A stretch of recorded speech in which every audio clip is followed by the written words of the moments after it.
வணக்கம் நண்பர்களே.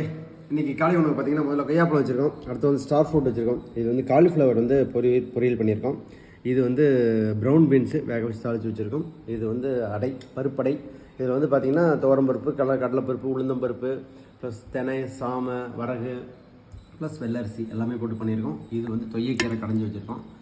அடைக்கு கீரை தொட்டுக்க போகிறோம், மதியத்து சாப்பாட்டுக்கும் கீரை தான். ஸோ இதுதான் இன்றைக்கி காலை உணவு. அப்புறம் அந்த அடை பற்றி நம்ம ஏற்கனவே வீடியோஸ்லாம் போட்டிருக்கோம். அடை வந்து ரொம்ப ரொம்ப நல்ல உணவு, ப்ரோட்டீன் அதிகமாக கொடுக்கக்கூடிய உணவு. இன்னொரு முக்கியமான விஷயம் என்னென்னு பார்த்தீங்கன்னா, மலச்சிக்கல்களுக்கு இது வந்து ரொம்ப ரொம்ப நல்லது. அடிக்கடி அடை சேர்த்துக்கிட்டிங்கன்னா உங்கள் வயிற்றை வந்து நல்லா க்ளீன் பண்ணிடும். அப்புறம் அந்த காலிஃப்ளவர் வந்து நம்ம அதிகமாக சேர்த்துக்கிறதில்ல. ஏன் அப்படின்னு பார்த்திங்கன்னா, அதிகமாக மருந்தடிக்கப்படக்கூடிய இது பூ தான். காய்கறியில் வந்து இதுவும் ஒன்று. ஸோ இதை வந்து நம்ம என்ன பண்ணியிருக்கோம்னா, இன்றைக்கி மஞ்சத்தூள், கல் உப்பு போட்டு ஒரு 1/2 hour ஊற வச்சோம். அதுக்கப்புறம் அதை எடுத்து லேசாக தண்ணியில் பாயில் பண்ணி அதை எடுத்து வச்சு அதுக்கப்புறம் தான் வந்து